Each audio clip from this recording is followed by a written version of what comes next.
Зөвлөлтөд тэмцэх тухай нэгдсэн үндэсний байгууллагын конвенцийн талуудын 17 дугаар бага хурлыг 2026 оны 8 дугаар сарын 17-ноос 28-ны өдрүүдэд Улаанбаатар хотноо зохион байгуулахаар бэлтгэл ажлыг ханган ажиллаж байна. Энэхүү бага хуралтай холбогдуулан Монгол Улсын 6 бүсэд төр эрдэм шинжилгээ, иргэний нийгэм, залуучуудын байгууллага, орон нутгийн малчид иргэдийн оролцоог нэмэгдүүлэх, цаашдын хамтын ажиллагааг өргөжүүлэх, орон нутгийн сайн санаачлах, шилдэг туршлагыг түгээн дэлгэрүүлэх, санал санаачлагыг нэгтгэн бага хурлаар хэлэлцгээр хүсчилсэн зөвлөлдөх уулзалтыг зохион байгуулж байна. Ер нь үндсэн зорилго маань бол цөлжилтөд тэмцэх чиглэлээр бол арга хэмжээг авч ажиллана. За тэгээд Монгол улс үндсэндээ тал хэрийн төлөвлөгөө буюу 3 санаачлаг төвшүүлээд ажиллаж байна. Тал хэрийн төлөвлөгөөн дээр бэлчээрийн тэргүүлэх санаачлаг, байгаль суурьсан шийдэл бүхий дэд бүтцийг бий болгох санаачлаг, усны менежментийн санаачлаг гэсэн 3 үндсэн том зорилгын хүрээнд бол Монгол улс нэгдсэн үндэсний байгууллагын талуудын бага хурал дээр бол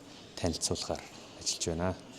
За өнөөдрийн бүсчилсэн зөвлөлдөх уулзалтаар орон нутгийн төлөөллүүд, иргэний нийгэм, эрдэм шинжилгээний байгууллага, төрийн байгууллагуудын хүрээнд бид нар төслийн сан санаачлалыг нэгтгэн авч цуглуулж, энийг бол талуудын бага хурлын үеэр олон нийтэд нээлттэй ил тод хүргэх, түүгээрээ дамжуулж санхүүжилт хөрөнгө оруулалт татах, олон улсын байгууллагууд болон орон нутгийн байгууллагуудын хоорондын хамтын ажиллагаа уялдааг бол хангахаар ажиллаж байна.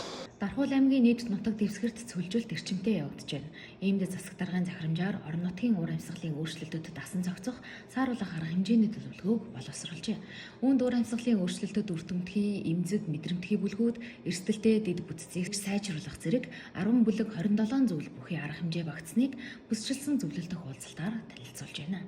Дархуул аймаг бол уур амьсгалын өөрчлөлтөнд Монгол улсаасаа илүү Монгол улсын хэмжээнд 1.7 градус байвал Дархуул аймагт 2.4 градусаар илүү дулаан, илүү эрчимтэй цөлжилт гачиг газрын доройтол ингэж эрчимтэй явагдах бүс нутагт энэ эмзэг бодлын үнэлгээгээр гарсан. Үүнтэй холбоотой бол үер усны гамшигтэй илүү нэмэгдэх хандлагатай хот суурин газрын дэд бүтц экосистемд илүү хүчтэй нөлөөлж байгаа юм дүр зураг гарсан байгаа. Тэр энэтэй холбоотой бол хариу арга хэмжээг бид нар төлөвлөсөн.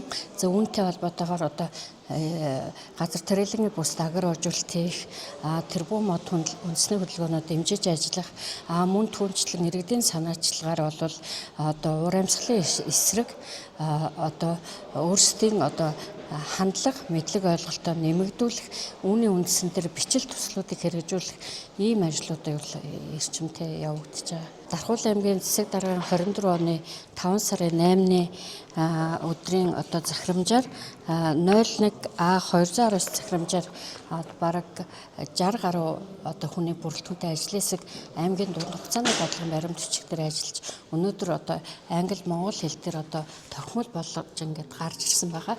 За энэ аймгийн төлөвлөгөө маань бол урт хугацаанд хэрэгжих явцтай иргэдэд өгөөжтэй уур амьсгалын өөрчлөлтөнд өртөмтгий, мэдрэмтгий бүлгүүд эрсдэлтэй дэд бүтцийг сайжруулах маш олон арга хэмжээ буюу 10 бүлэг 27 зүйл арга хэмжээг урьдчилан төлөвлөж хэрэгжүүлэхээр ингээд бид нар төлөвлөгөөн дээр ажиллаад ажлын хэсэг иргэний нийгмийн байгууллагад иргэд сайн санаачлах гаргаад төлөвлөгөөгөө хэрэгжүүлэх гээд өнөөдөр талуудын бага хурлын төлөөлөгчтэй уулзалт хийж байна.